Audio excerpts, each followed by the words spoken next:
સર્વ અવતારી ઈષ્ટદેવ ભગવાન સ્વામિનારાયણ. આજના ગુરુ પૂર્ણિમાના પરમ પાવન દિવસે ગુરુચરણમાં શતશ વંદના નમસ્કાર.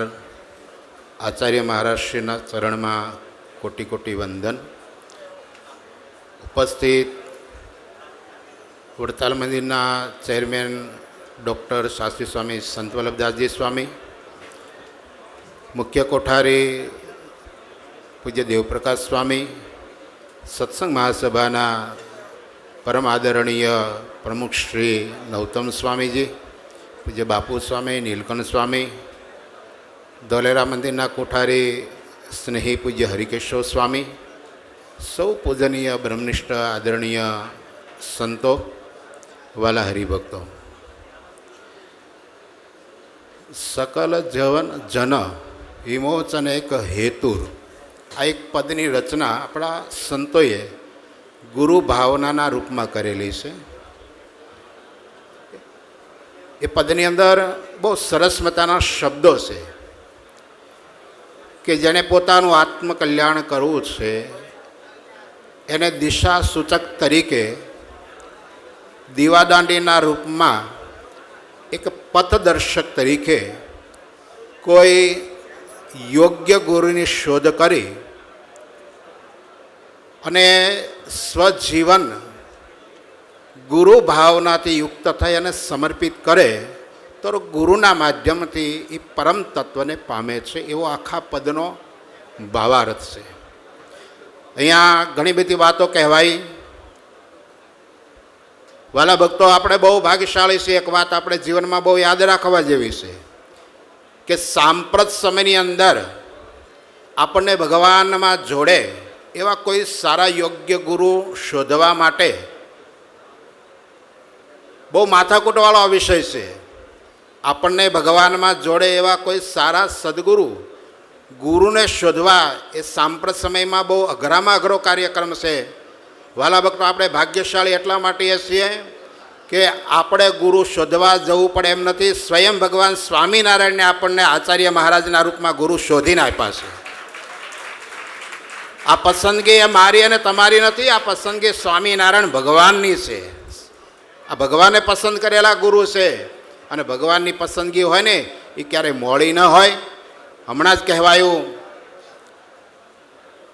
કે રઘુવીરજી મહારાજ પછી આ સત્સંગને જતન કરીને ખેવનાથી, ખંતપૂર્વક, ઉત્સાહપૂર્વક, પોતાકીના ભાવનાથી જો કોઈ આ સત્સંગનું ચિંતન કરતું હોય, જતન કરતું હોય તો એ આપણા આચાર્ય મહારાજ શ્રી રાકેશ પ્રસાદજી મહારાજ છે. મહારાજ શ્રીના ચરણમાં કોટી કોટી વંદન કરીશું. ભગવાન સ્વામિનારાયણનું પ્રસાદીનું લોહી છે એટલે ભગવાન સ્વામિનારાયણના ઔદાર્ય આદિ જે ગુણો છે એ તો હોય એ સ્વાભાવિક છે. પણ સાંપ્રત સમયની અંદર પરિસ્થિતિને જાણીને વિષમ પરિસ્થિતિની અંદર પણ સત્સંગનું હિત કેમ થાય, સત્સંગનો વિકાસ કેમ થાય, સત્સંગમાં એક સૂત્રતા કેમ જળવાય, એનું સુનેહ કોઈ સુકાન કરતું હોય તો આચાર્ય મહારાજ શ્રી રાકેશ પ્રસાદજી મહારાજ કરે છે. વલ્લભ બહુ અઘરામાં અઘરું હોય છે. આ એમણે એના જીવનમાં બેલેન્સ રાખવું એ બહુ અઘરું હોય છે. પણ એમનામાં વિનમ્રતા, સરળતા અને સહજતા. હમણાં જ એક ઘટના બટી અહીંયા આગળ ફૂલદાની રાખી હતી. ભક્તોનો ભાવ હતો એટલે મહારાષ્ટ્રીએ સહજ રીતે કીધું ભાઈ આ ભક્તોને દર્શનમાં કંઈ વિક્ષેપ ના થાય. તો ભક્તોનો એક ભાવ હતો એટલે બ્રહ્મચારી મહારાજ એ ફૂલદાની સહેજ સાઈડમાં કરતા હતા. મહારાષ્ટ્રી કે ભલન રહી, મહારાષ્ટ્રી કે ભલન રહી. ત્યારે બ્રહ્મચારી કહે છે ભક્તોનો ભાવ છે તો મહારાષ્ટ્રી સારું લઈ લો કે.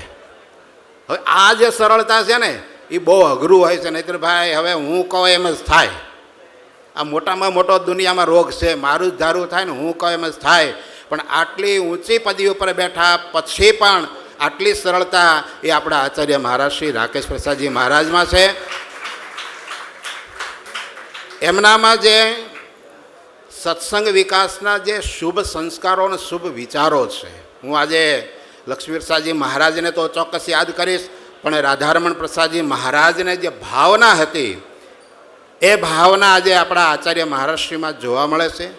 દેશ વિદેશની અંદર પણ આચાર્ય મહારાજનું જે અવિરત વિતરણ છે, આજે બંને ગાદીના આચાર્ય મહારાજશ્રી મૂળ સંપ્રદાયના સર્વાંગી વિકાસે પ્રયત્ન કરતા હોય એમાં મોખરે તરીકે આજે આપણે રાકેશ પ્રસાદજી મહારાજને પહેલો નંબર આપી શકીએ. દરેક સંતોને ભક્તોને ભાવતા ગમતા એવા આપણા આચાર્ય મહારાજશ્રી છે.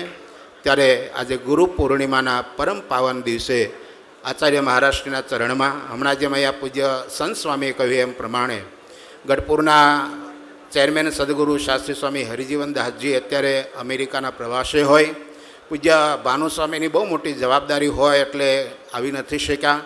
પણ ગઢપુરના તમામ સંતો વતી જ્યારે મને 2 શબ્દ અહીંયા મહારાજશ્રીના ચરણમાં વ્યક્ત કરવાનો મોકો આપ્યો છે, ત્યારે ગઢપુરના તમામ સંતો વતી વંદે મહાપુરુષે ચરણારવિંદની ભાવનાથી પૂજ્ય આચાર્ય મહારાજના શ્રી ચરણમાં કોટી કોટી વંદન સાથે અસ્તુ. જય સ્વામિનારાયણ.